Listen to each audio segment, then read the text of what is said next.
नमस्कार विद्यार्थी मित्रांनो, आजच्या व्हिडिओमध्ये आपण तलाठी भरतीसाठी मराठी व्याकरणाच्या प्रश्नांचा भाग 7 पाहणार आहे आणि या भागामधील प्रश्न आहेत ते तलाठी भरतीच्या मागील परीक्षांमध्ये विचारण्यात आलेले होते। त्यामुळे हे प्रश्न पुढे होणाऱ्या भरतीसाठी देखील अत्यंत उपयुक्त आहेत। त्यामुळे जर तुम्ही येणाऱ्या तलाठी भरतीसाठी तयारी करताय तर हा व्हिडिओ तुमच्यासाठी अत्यंत उपयुक्त ठरणार आहे। त्यामुळे व्हिडिओ पूर्ण पहा आणि आवडल्यास व्हिडिओला लाईक करा। सुरुवात करूयात आजच्या प्रश्नांना। पहिला प्रश्न, सर्वांना समज दिली जाईल वाक्यातील प्रयोग ओळखा। आपल्याला प्रयोग ओळखायचा आहे। आता लक्षात ठेवायचं, ज्या ठिकाणी इंग्रजीतील पॅसिव्ह वॉइस सारखी रचना असते आणि वाक्यामध्ये कर्ता ओळखणं कठीण असतं किंवा वाक्यामध्ये कर्त्याला कडून हा प्रत्यय लागलेला असतो, त्या ठिकाणी नेहमी कर्म कर्तरी प्रयोग असतो। आणि या ठिकाणी पहा, सर्वांना समज दिली जाईल इंग्रजीतील पॅसिव्ह वॉइस सारखी रचना आहे, म्हणून या ठिकाणी काय म्हणूया आपण, कर्म कर्तरी प्रयोग आहे। याला दुसरं नाव काय आहे? याला दुसरं नाव आहे नवीन कर्मणी प्रयोग। याला दुसरं नाव आहे नवीन कर्मणी प्रयोग। लक्षात ठेवायचं, हा आहे तो कर्मणी प्रयोगाचाच एक उपप्रकार आहे। त्यासोबतच पहा, कर्तरी प्रयोग कधी असतो?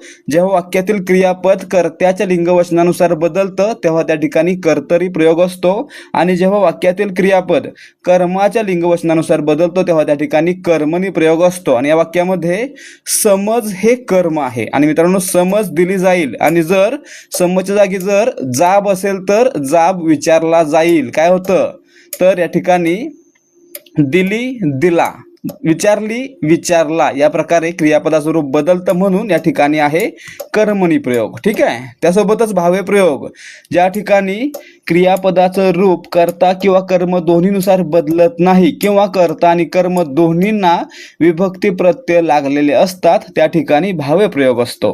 दुसरा प्रश्न पाहायचा आहे, ददात। ददात म्हणजे काय?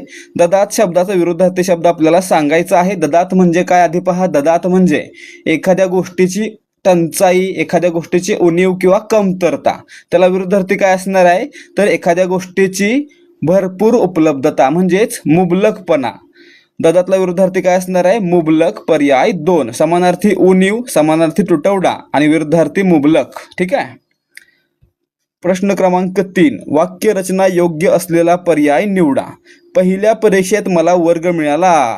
ठीक आहे, चुकलं का? या ठिकाणी काय झालंय तर परीक्षेत मला पहिला वर्ग मिळाला असं वाक्य पाहिजे, त्यामुळे हे वाक्य चुकीचं आहे। गाव आला तर पूर वाहून जाईल, पूर आला तर गाव वाहून जाईल असं वाक्य पाहिजे, म्हणजे हे देखील चुकीचं दिलं आहे। हेतू प्रकरण मुख्याध्यापकांकडे ने, हे प्रकरण तू मुख्याध्यापकांकडे ने असं पाहिजे होतं, म्हणजे हे देखील चुकीचं दिलंय। मग राहिलं काय? नागरिकांनी संस्कृतीचे जतन करावे। पर्याय 2 आपलं उत्तर आहे। या ठिकाणी काय करायचं जर असा प्रश्न आला तर एक तर शब्द बरोबर लिहिले आहेत का ते पाहायचं, किंवा शब्दांचा क्रम बरोबर आहे का ते पाहायचं। जर चुकीचा क्रम असेल तर उत्तर चुकीचं, जर बरोबर क्रम असेल तर उत्तर बरोबर। पुढे पहा, प्रश्न क्रमांक 4, लग्नाला 20 तर वाजंत्रीला 30 या म्हणीचा अर्थ सांगा। लग्नाला 20 तर वाजंत्रीला 30 म्हणजे काय? आता लग्न मुख्य काम आहे, त्याच्यामध्ये वाजंत्र्याचं गौण काम आहे। आणि मित्रांनो, ज्या ठिकाणी मुख्य कामापेक्षा गौण कामाला जास्त खर्च केला जातो त्याला काय म्हणायचं? त्या ठिकाणी कोणती म्हण वापरायची? लग्नाला 20 तर वाजंत्रीला 30। म्हणून आपलं उत्तर काय असणार आहे तर मुख्य कार्यापेक्षा गौण कार्याला अधिक खर्च करणे म्हणजेच लग्नाला 20 तर वाजंत्रीला 30। मराठीमध्ये बोलीभाषेमध्ये यासाठी एक म्हण आहे, कोणती? 4 आण्याची कोंबडी आणि 12 आण्याचा मसाला। प्रश्न क्रमांक 5, तळहाताचा पाळणा करणे या वाक्प्रचाराचा योग्य उपयोग शोधा। आता या ठिकाणी वाक्यामध्ये तळहाताचा पाळणा करण्याचा योग्य उपयोग शोधायचा, त्या अगोदर काय केलं पाहिजे? आपल्याला त्याचा अर्थ पाहिला पाहिजे। अर्थ काय आहे? तळहाताचा पाळणा करणे म्हणजे काय? अतिशय काळजी घेणे, प्रेमाने काळजी घेणे किंवा जीवापाड जपणे, याला काय म्हणायचं? तळहाताचा पाळणा करणे। आणि या ठिकाणी पहा, शिक्षिका मुलांची काळजी घेताना तळहाताचा पाळणा करतात, म्हणजेच अतिशय प्रेमाने किंवा अतिशय जीवापाड काळजी घेतात, म्हणून पर्याय 4 याचं उत्तर असणार आहे। पुढे पहा, प्रश्न क्रमांक 6, सभेत हजर असलेल्यांपैकी कोणीही बोलायला तयार नव्हते, शेवटी विठ्ठलरावांनी सुरुवात केली। विठ्ठलरावांच्या कृतीस अनुकूल वाक्प्रचार सुचवा। या ठिकाणी पाहायचं, सभेत हजर भरपूर लोक होते, परंतु कोणीही बोलायला तयार नव्हते. त्यावेळी विठ्ठलरावांनी सुरुवात केली. आता सुरुवात केली यासाठी कोणता वाक्यप्रचार वापरतात, तर सुतोवाच करणे. सुतोवाच करणे म्हणजे प्रारंभ करणे किंवा सुरुवात करणे, म्हणून पर्याय 2 या प्रश्नाचं उत्तर आहे. पुढे प्रश्न क्रमांक 7, सौम्य स्वभावाचा या अर्थाचा पर्याय निवडा. सौम्य स्वभावाच्या व्यक्तीला काय म्हणणार आपण, मवाळ म्हणणार. आणि मित्रांनो, उग्र स्वभावाच्या व्यक्तीला काय म्हणणार, जहाल म्हणणार. म्हणून या ठिकाणी पर्याय 2 याचं उत्तर आहे. प्रश्न क्रमांक 8, गलित गात्र शब्दाचा विरुद्धार्थी शब्द कोणता आहे. आता या ठिकाणी पहा, गलित गात्र, गलित म्हणजे गळालेले आणि गात्र म्हणजे अवयव. असा व्यक्ती ज्याचे सर्व अवयव गळालेले आहेत, किंवा असा व्यक्ती जो खूप कमजोर आहे किंवा खूप क्षीण झालेला आहे. त्यासाठी काय वापरलं आपण, गलित गात्र. त्याच्या विरुद्धार्थी काय असणार मग, अतिशय शक्तिशाली किंवा शक्तिवान व्यक्ती. म्हणून या ठिकाणी आपलं उत्तर असणार आहे गलित गात्रला विरुद्धार्थी शक्तिवान, पर्याय 2. प्रश्न क्रमांक 9, आमूलाग्र शब्दाचा समास कोणता आहे. आमूलाग्र याचा विग्रह कसा होतो पहा, मुळापासून शेंड्यापर्यंत. म्हणजेच काय, तर याच्यामध्ये पहिलं पद उपसर्ग आहे आणि ते महत्वाचं आहे. तसेच मित्रांनो, हा पूर्ण शब्द क्रियाविशेषणाचं कार्य करतो, म्हणून या ठिकाणी आहे अव्ययभाव समास. लक्षात काय ठेवणार, अव्ययभाव समासामध्ये सहसा उपसर्ग लागलेला असतो किंवा पहिलं पद महत्वाचं असतं आणि पूर्ण शब्द क्रियाविशेषणाचं कार्य करतो. ठीक आहे. आता महत्वाची माहिती पहा, जर पहिलं पद महत्वाचं असेल तर अव्ययभाव समास, जर दुसरं पद महत्वाचं असेल तर तत्पुरुष समास, जर दोन्ही पदे महत्वाची असतील तर त्या ठिकाणी द्वंद्व समास, आणि जर दोन्ही पदे महत्वाचे नसून त्या ठिकाणी तिसऱ्याच पदाचा बोध होत असेल तर त्या ठिकाणी बहुव्रीही समास असतो. द्विगु समास पहा, हा काय आहे, तर तत्पुरुष समासाच्या कर्मधारेचा एक उपप्रकार आहे, ज्याच्यामध्ये पहिलं पद संख्या विशेषण आणि पूर्ण शब्द समूहवाचक असतो. उदाहरणार्थ पंचवटी, 5 वडांचा समूह. 5 काय आहे, संख्या विशेषण, आणि वडांचा समूह हा पूर्ण शब्द आहे. ठीक आहे. पुढे पहा, प्रश्न क्रमांक 10, पुढील उदाहरणावरून प्रयोग निश्चित करा. तू मुंबईला जायचे होते. आता या ठिकाणी पहा, वाक्यामध्ये तू हा काय आहे, कर्ता आहे, आणि तुला अपेक्षितपणे ने हा प्रत्यय लागलेला असतो. तूने मुंबईला जायचे होते. ठीक आहे. आता या ठिकाणी पुढे पहा, जर वाक्यामधील क्रियापद कर्त्यानुसार बदललं तर कर्तरी, कर्मानुसार बदललं तर कर्मणी, आणि दोन्हीनुसार बदलत नसेल तर त्या ठिकाणी भावे प्रयोग असतो. आता या वाक्यामध्ये मुंबईला हे कर्म आहे का, नाही. या वाक्यामध्ये कर्मच आलेलं नाहीये. आणि तू जायचे होते, त्याने जायचे होते, तिने जायचे होते. काही झालं तरी क्रियापदाचं रूप होते हे बदलत नाही. म्हणजे या ठिकाणी क्रियापदाचं रूप कर्ता किंवा कर्म यानुसार बदलत नाही. म्हणून या ठिकाणी आहे आपला भावे प्रयोग, म्हणजे पर्याय 2 या प्रश्नाचं योग्य उत्तर असणार. प्रश्न क्रमांक 11, स्वच्छ शब्दाचा विरुद्धार्थी आशय असलेला शब्द शोधा.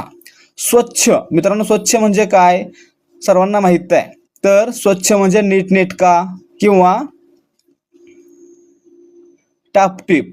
त्याला विरुद्धार्थी काय असणार आहे, तर गचाळ, गचाळ, गलिच्छ, अस्वच्छ हे काय आहेत, स्वच्छचे विरुद्धार्थी शब्द, म्हणून पर्याय 4 याचं उत्तर आहे. पुढे प्रश्न क्रमांक 12, अघळपघळ या विनोदी लेख संग्रहाचे लेखक कोण आहेत. अघळपघळ हा काय आहे, विनोदी लेख संग्रह कोणाचा आहे, पु ल देशपांडे, पुरुषोत्तम लक्ष्मण देशपांडे. म्हणून याचं उत्तर पर्याय 3 असणार आहे. प्रश्न क्रमांक 13, पुढीलपैकी कर्मधारय समासाचे उदाहरण शोधा. कर्मधारय समास काय असतं, तर याच्यामध्ये दोन्ही पदे एकाच विभक्तीमध्ये असतात, त्यासोबतच दोन्ही पदे एकमेकांसाठी विशेषण विशेष्य अशा प्रकारचं कार्य करत असतात. मग या ठिकाणी पहा, शुभ वर्तमान, शुभ विशेषण, वर्तमान नाम म्हणजे विशेष्य.